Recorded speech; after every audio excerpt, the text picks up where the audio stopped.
Hello বন্ধুরা, কেমন আছো তোমরা? এই যে আজকে একটা অসাধারণ রান্না করবো। চলো, রান্নাটা সাধারণ কিন্তু খেতে অসাধারণ।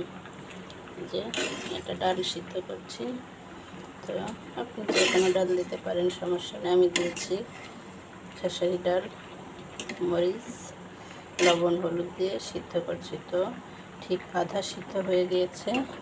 এখন এই যে এটাকে বলেন তো পাট শাক, আমাদের খুবই প্রিয় একটি সবজি। তো এই পাট শাক সুন্দর করে ধুয়ে শুকিয়ে এভাবে কেটে রেখেছি।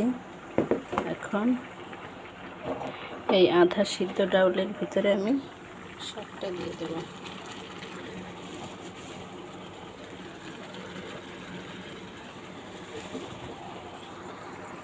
যেহেতু আমি ডাউলে লবণ হলুদ সব দিয়েছি, তো এতে অতিরিক্ত আর কিছু দেওয়া লাগবে না। বন্ধুরা, এই যে এখনকার সিজনে প্রচুর পাট শাক পাওয়া যায়, আর আমাদের গ্রামাঞ্চলে যারা থাকেন তাদের তো কেনাই লাগে না এই সবজিটা। বেশি করে খাবেন আপনারা, কারণ পাট শাকে প্রচুর পরিমাণে ক্যালসিয়াম এবং ভিটামিন। এই দেখেন, এই যে বিজলে আর বিজলে জাতীয় যে সবজিটা, সেটা আমাদের শরীর এবং হাড়ের জন্য খুবই উপকারী।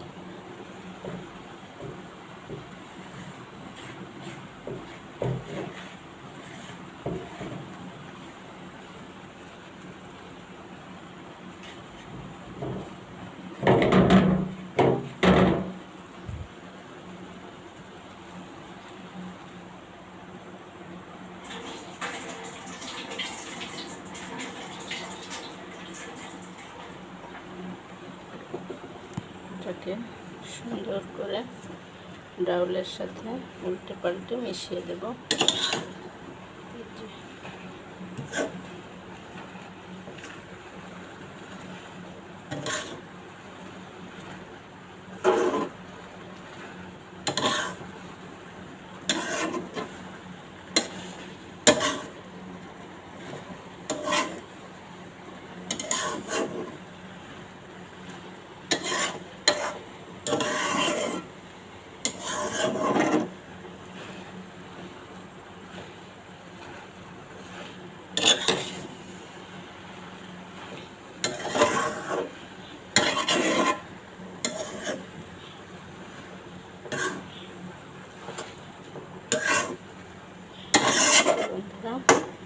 আর অতিরিক্ত কিছুই দেওয়া লাগবে না।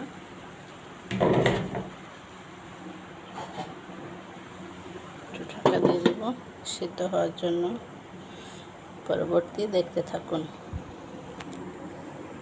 তো বন্ধুরা, এরপরে যেটা করব, এই যে রসুন, আমি এটাতে রসুন এভাবে ছেঁচে তারপরে রাখি হামানদিস্তায়।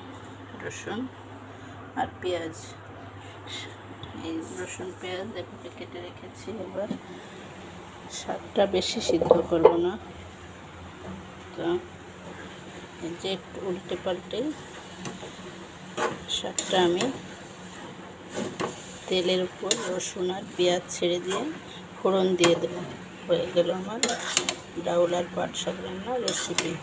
তো আপনারা এভাবে ট্রাই করবেন, আর কেমন লাগে অবশ্যই কমেন্টে জানাবেন। বন্ধুরা, এই ছিল আজকের রেসিপি। ভালো থাকবেন।